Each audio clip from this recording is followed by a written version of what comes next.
Good day everyone. In this vlog, I'll be sharing my personal review process based on the e-books and books that I read.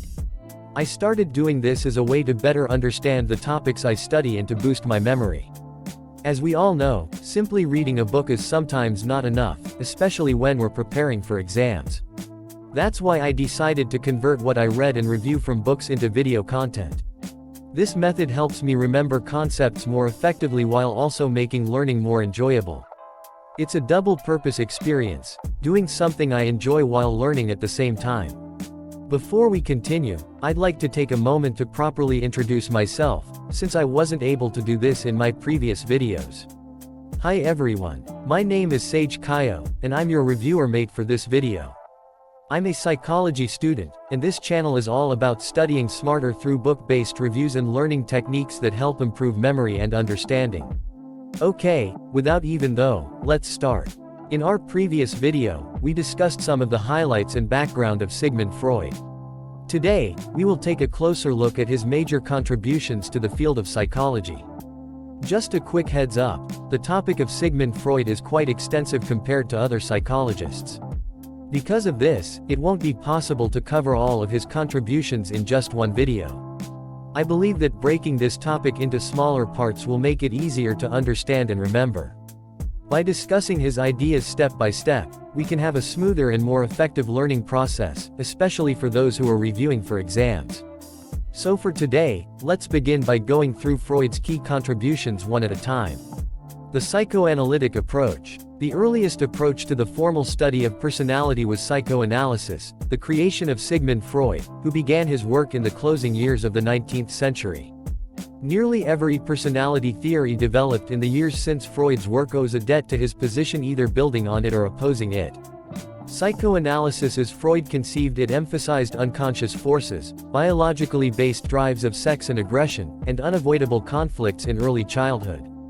These were considered the rulers and shapers of our personality. Freud's views had an impact not only on psychology but also on the general culture.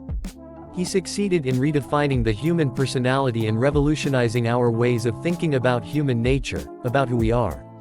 It is no exaggeration to say that personality theory has been influenced more by Sigmund Freud than by anyone else. His system of psychoanalysis was the first formal theory of personality and is still the best known. Not only did Freud's work affect thinking about personality in psychology and psychiatry, but it also made a tremendous impact on the way we look at human nature in general. Instincts, the propelling forces of the personality. Freud wrote that instincts were the basic elements of the personality, the motivating forces that drive behavior and determine its direction. Freud's German term for this concept is Trieb, which is a driving force or impulse. Instincts are a form of energy, transformed physiological energy, that connects the needs of the body with the wishes of the mind. When the body is in such a state of need, the person experiences a feeling of tension or pressure. The aim of an instinct is to satisfy the need and thereby reduce the tension.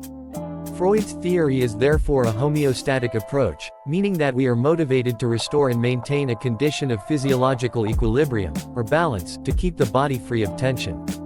Freud believed that we always experience a certain level or amount of instinctual tension and that we must continually act to reduce it. It is not possible to escape the pressure of our physiological needs as we might escape some annoying stimulus in our external environment. This means that instincts are always influencing our behavior, in a cycle of need leading to reduction of need. Although the instincts are the exclusive source of energy for human behavior, the resulting energy can be invested in a variety of activities. This helps explain the diversity we see in human behavior. All the interests, preferences, and attitudes we display as adults were believed by Freud to be displacements of energy from the original objects that satisfied the instinctual needs. Two types of instincts. Freud grouped the instincts into two categories: life instincts and death instincts. The life instincts. The life instincts serve the purpose of survival of the individual and the species by seeking to satisfy the needs for food, water, air, and sex. The life instincts are oriented toward growth and development.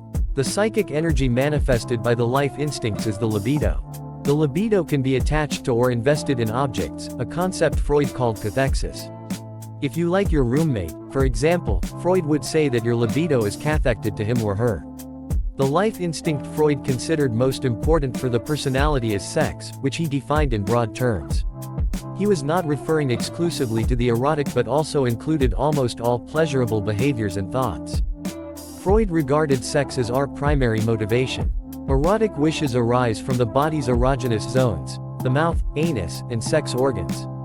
He suggested that people are predominantly pleasure-seeking beings, and much of his personality theory revolves around the necessity of inhibiting or suppressing our sexual longings. The death instincts. In opposition to the life instincts, Freud postulated the destructive or death instincts.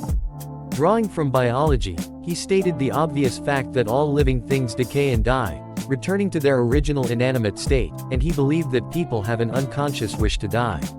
One component of the death instincts is the aggressive drive, which he saw as the wish to die turned against objects other than the self.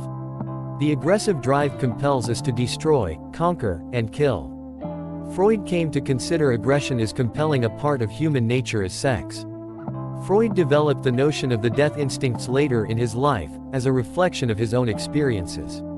He endured the physiological and psychological debilitations of age, his cancer got worse, and he witnessed the large-scale carnage of World War I.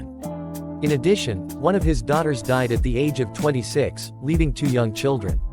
All these events affected him deeply, and, as a result, death and aggression became major themes in his theory, and in his own life as well. The concept of the death instincts achieved only limited acceptance, even among Freud's most dedicated followers. The levels of personality. Freud's original conception divided personality into 3 levels: the conscious, the preconscious, and the unconscious. The conscious, as Freud defined the term, corresponds to its ordinary everyday meaning. It includes all the sensations and experiences of which we are aware at any given moment. For example, you may be conscious of the sight of the page, a message you want to send to a friend, and someone playing loud music next door.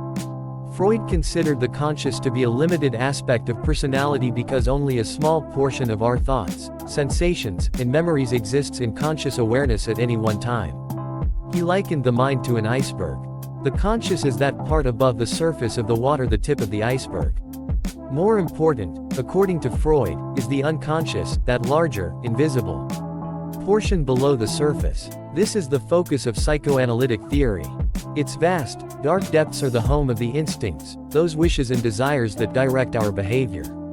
The unconscious contains the major driving power behind all behaviors and is the repository of forces we cannot see or control. Between these 2 levels is the preconscious. This is the storehouse of all our memories, perceptions, and thoughts of which we are not consciously aware at the moment but that we can easily summon into consciousness. For example, in the unlikely event your mind strays from this page and you begin to think about what you did last night, you would be summoning up material from your preconscious into your conscious. We often find our attention shifting back and forth from experiences of the moment to events and memories in the preconscious. The structure of personality. Freud later revised this notion of 3 levels of personality and introduced in its place 3 basic structures in the anatomy of the personality: the id, the ego, and the superego. The id corresponds to Freud's earlier notion of the unconscious, although the ego and superego have unconscious aspects as well. The id is the reservoir for the instincts and libido, the psychic energy manifested by the instincts. The id is a powerful structure of the personality because it supplies all the energy for the other 2 components. Because the id is the reservoir of the instincts, it is vitally and directly related to the satisfaction of bodily needs. As we saw earlier, tension is produced when the body is in a state of need, and the person acts to reduce this tension by satisfying the need. The id operates in accordance with what Freud called the pleasure principle. The id strives for immediate satisfaction of its needs and does not tolerate delay or postponement of satisfaction for any reason. It knows only instant gratification. It drives us to want what we want when we want it, without regard for what anyone else wants. The id is a selfish, pleasure-seeking structure, primitive, amoral, insistent, and rash. The id has no awareness of reality. We might compare the id to a newborn baby who cries and frantically waves its legs and arms when its needs are not met but who has no knowledge of how to bring about satisfaction. Hungry infants cannot find food on their own. The only ways the id can attempt to satisfy its needs are through reflex action and wish-fulfilling hallucinatory or fantasy experience, which Freud labeled primary process thought. The ego. Freud called the ego secondary process thought, a mature thought process needed to deal rationally with the external world's thought. It is Freud's second structure of personality, the ego, which is the rational master of the personality. Its purpose is not to thwart the impulses of the id but to help the id obtain the tension reduction it craves. Because the ego is aware of reality, however, it decides when and how the id instincts can best be satisfied. It determines appropriate and socially acceptable times, places, and objects that will satisfy the id impulses. The ego does not prevent its satisfaction. Rather, it tries to postpone, delay, or redirect it in order to meet the demands of reality. It perceives and manipulates the environment in a practical and realistic manner and so is said to operate in accordance with the reality principle. The reality principle stands in opposition to the pleasure principle, by which the id operates. The ego thus exerts control over the id impulses. Freud compared the relationship between the ego and the id to that of a rider on a horse. The raw, brute power of the horse must be guided, checked, and reined in by the rider, otherwise the horse could bolt and run, throwing the rider to the ground. The ego serves two masters, the id and reality, and is constantly mediating and striking compromises between their conflicting demands. Also, the ego is never independent of the id. It is always responsive to the id's demands and derives its power and energy from the id. It is the ego, the rational master, which keeps you working at a job you may not like, if the alternative is being unable to provide food and shelter for your family. It is the ego that forces you to get along with people you dislike because reality demands such behavior from you as an appropriate way of satisfying id demands.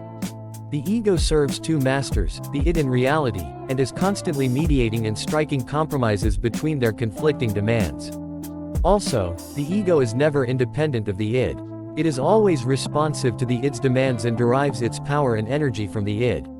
This controlling and postponing function of the ego must be exercised constantly. If not, the id impulses might come to dominate and overthrow the rational ego. A person controlled by the id can easily become a danger to society, and might end up in treatment or in prison.